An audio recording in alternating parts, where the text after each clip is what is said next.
Jangan lupa untuk subscribe YouTube channel Metro TV News dan nyalakan notifikasinya.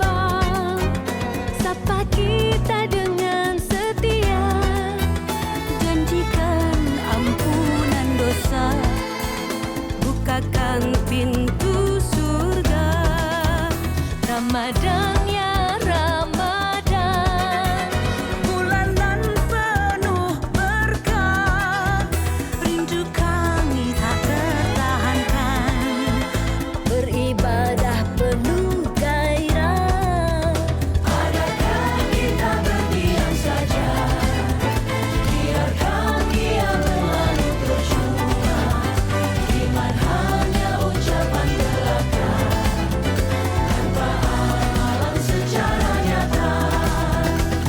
Wahai kaum beriman, bangkitlah rebut kemenangan, mari isi bulan suci Ramadan, bangun peradaban berkemajuan.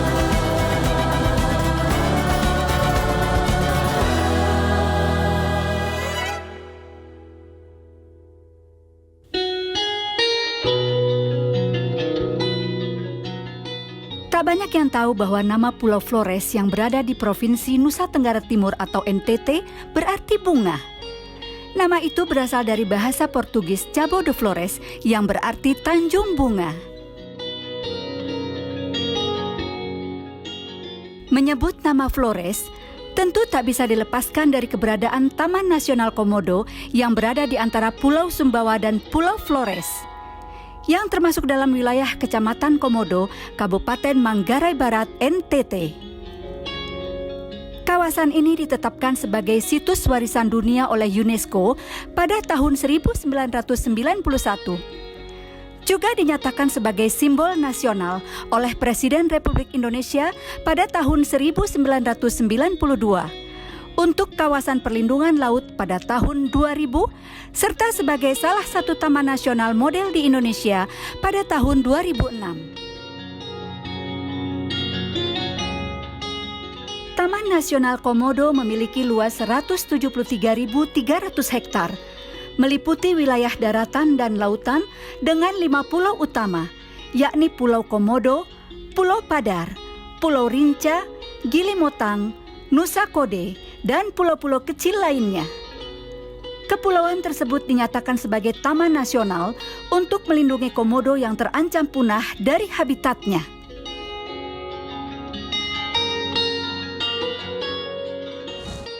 Ya, jadi Flores itu indah banget ya, Bang Din. Dan saya sih kalau bicara tentang Flores, yang saya ingat adalah almarhum Abangda Muhammad Ali Tahir Parasong. Beliau itu orang Flores, kampungnya namanya di Pulau Solor. Jadi bertahun-tahun lalu saya pernah dikirimi video oleh beliau dalam perjalanan pulang ke kampungnya dengan speedboat. Beliau melakukan pemotretan video lumba-lumba yang sedang di laut itu lompat-lompat ya. Jadi memang Flores itu kan alamnya indah sekali ya, Bede ya. Selain itu di sana juga. Ya, saya terus terang belum pernah ke Flores. Pernah ya ke kota Ende dan Momere, tapi karena sudah sore malam besok pulang, Ya. sehingga tidak bisa menikmati keindahan dari Pulau Flores, walaupun bertetangga pulau dengan kami ya, Sumbawa. Iya. Mungkin more or less ya, sedikit banyak hampir sama alamnya ya. Iya. Dan sekarang sudah mulai dikembangkan loh kopi Flores, Kopi Flores. terutama yang dari bagian barat ya. Kopi Manggarai, kopi Bajawa.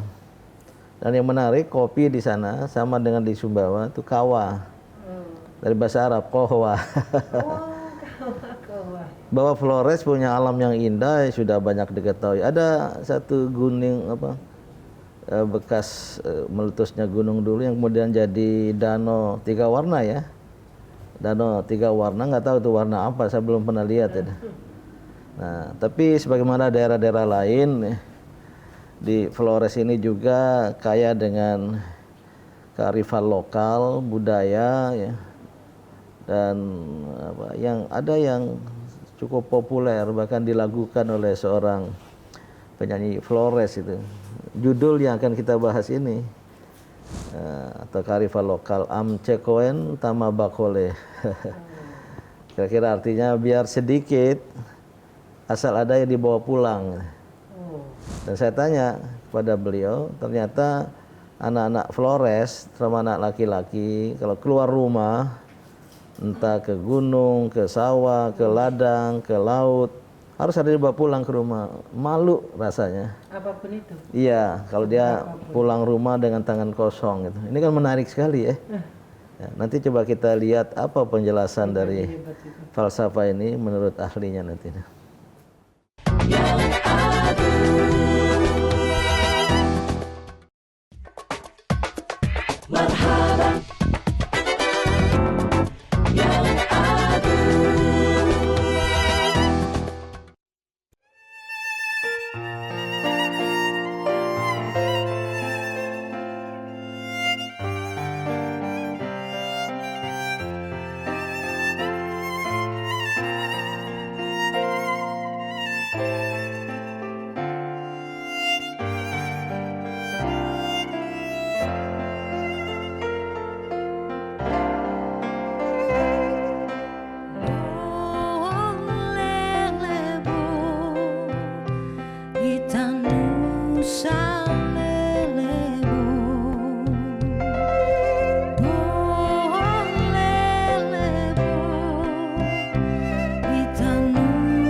Saya ingin menjelaskan makna falsafah Am Cekoen Tama Bakole.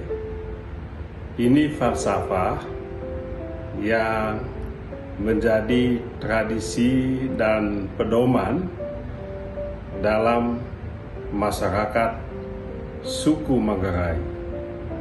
Ini suku terbesar di daratan Flores, NTT. Makna falsafah Am Cekoen Tama Bakole adalah pesan untuk siapa saja yang meninggalkan kampung halamannya, yang merantau, dan apabila dia sudah sukses di tanah perantauan, janganlah lupa kampung halamannya. Kalau ada sesuatu, kalau ada kesuksesan, bagilah kesuksesan itu untuk membangun kampung halaman. Ingat kampung halaman. Membangun kampung halaman, membangun manusianya.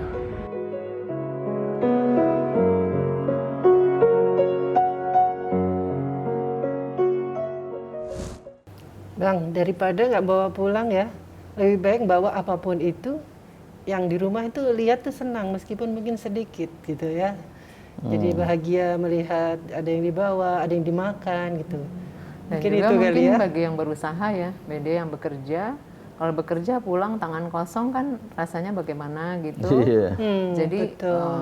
pulang dengan membawa sesuatu yang bermanfaat, pasti senang walaupun hanya sedikit. Saya rasa gitu ya. Iya, saya kira itulah nilai-nilai keutamaan dalam falsafah ini ya.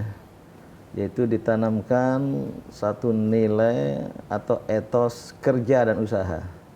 Kalau kamu keluar rumah harus bekerja, harus berusaha, bukan untuk keluyuran, bukan untuk main-main. Dan yang kedua ada tanggung jawab. Iya. Ya, maka harus membawa sesuatu apapun bentuknya. Nah, yang ketiga ada rasa tadi yang saya setuju, yaitu membahagiakan orang rumah, baik ibu, bapak, kakek, nenek, mungkin adik kakak ya. Iya. Ini kan rata-rata anak-anak muda ya, usia remaja yang sudah seharusnya bekerja ya. Ya ini luar biasa apa namanya falsafah ini ya. Iya, iya. Kalau itu sampai kemudian membudaya, menjadi budaya, menjadi tradisi adat istiadat. Masya Allah. Kalau dia tidak bisa bawa pulang apa-apa, mungkin malu ya. Nah, takut dimarahi atau paling tidak malu. Kayaknya Nah, di sini. inilah yang kemudian melahirkan etos kerja, usaha, dan tanggung jawab tadi itu.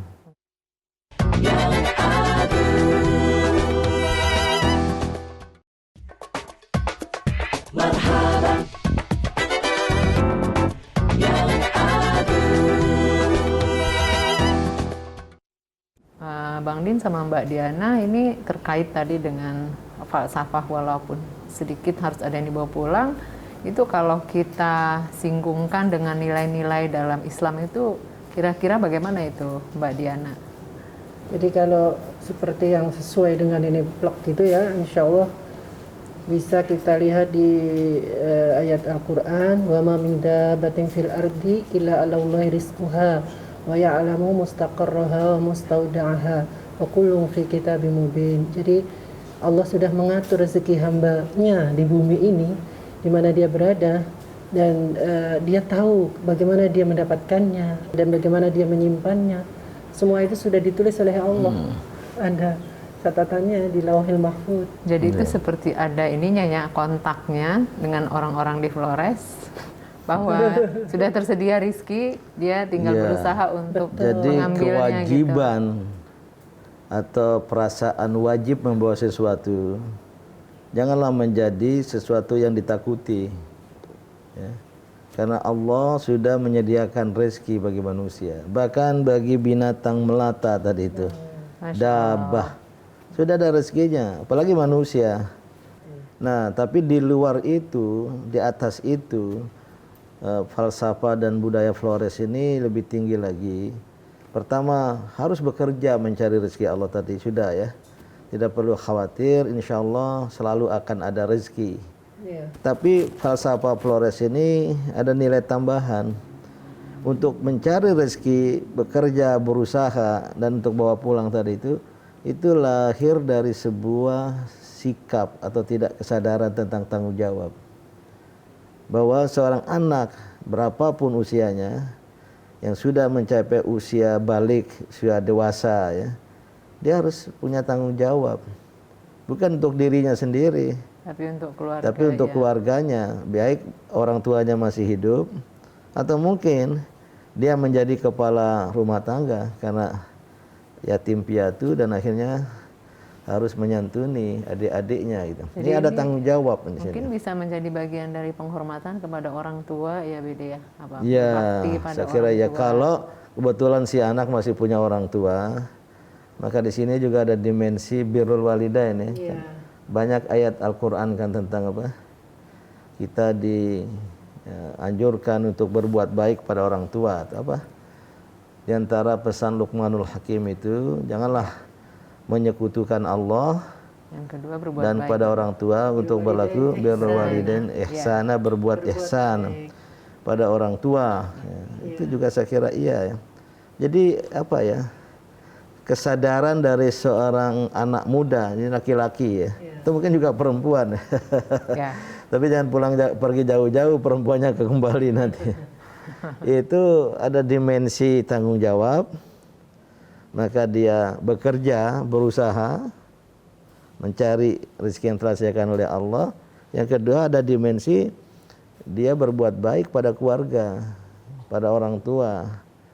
Ini saya kira luar biasa ya, multidimensional dalam dua kata amce koen tama bakole ini. Nah, kalau ini ya disadari dimiliki oleh generasi muda Indonesia, maka mereka akan menjadi pekerja keras ya. Tidak ya keluar rumah dia tidak punya perhatian mau bawa apa ke rumah, nanti di rumah sudah ada makan loh. Nah, kalau ini kan sebaliknya, saya harus berpikir tentang apa yang bisa dimakan oleh keluarga saya, bisa dimasak oleh ibu, ya. Tapi ini kan menarik, seharusnya harus bawa pulang walaupun sesedikit ya, walaupun di rumah ada ibaratnya ya, karena ada tanggung jawab dan ada tadi itu sebagai ya, manifestasi dari bakti pada orang tua. Ayat itu Abang. Hmm. Rabbi auzi'ni an ashkura ni'mataka allati an'amta alayya wa ala walidayya wa an a'mala sholihan tardoh. Jadi ya Allah beri saya ilham, berilah saya petunjuk agar saya itu bisa menyenangkan kedua orang tua saya, bersyukur kepadamu ya Allah, dan saya bisa berbuat kebaikan untuk mereka gitu. Ya ini termasuk kan yang BD Ya saya kira ya boleh gitu. Jadi ayat itu kan berpesan kepada anak-anak untuk senantiasa mengatakan. Jadi ini sudah petunjuk teknis ya. Untuk berkata, berdoa, ya Allah, aku bersyukur kepadamu. Nah, jadi kalau aku orang yang mampu bersyukur kepadamu dan kepada kedua orang tuaku. Iya. Dan untuk apa? Melakukan sesuatu kebaikan. Melakukan sesuatu yang kau kebaikan ridhoi, yang ya kau Allah. ridhoi. Ini kan salah satunya kan. Ya. Dan Jadi mulia pergi sekali. keluar rumah, mencari rezeki, bawa pulang, itulah birrul walidain, kebaikan untuk orang tua. Dan inilah kalau kita menekankan agama pada nilai etik ya, pada paradigma etik, sering kemudian kita bertemu di tengah jalan. Karena nilai-nilai etika, akhlak itu bersifat universal ya. Ada titik temu di situ. Jadi kita bertemu dalam tataran kemanusiaan itu. Dalam kemanusiaan, ketika ada gempa bumi, Saling menolong. korbannya nggak perlu ditanya agama kan? Perlu ditanya, betul.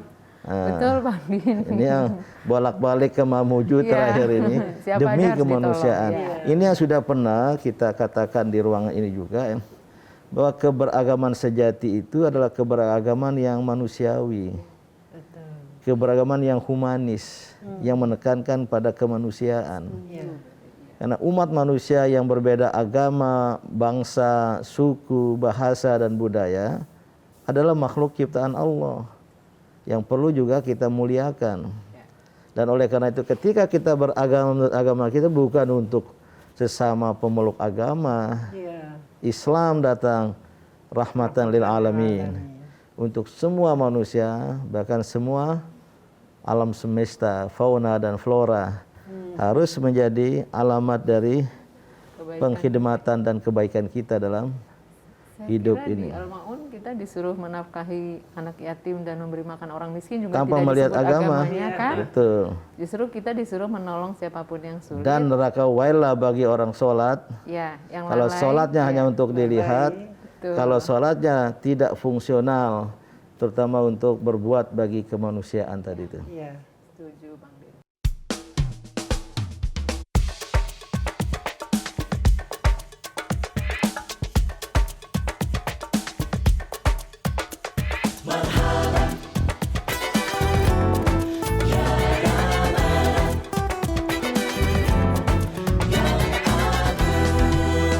Tamu agung telah tiba, sapa kita dengan setia, janjikan ampunan dosa, bukakan pintu surga. Ramadan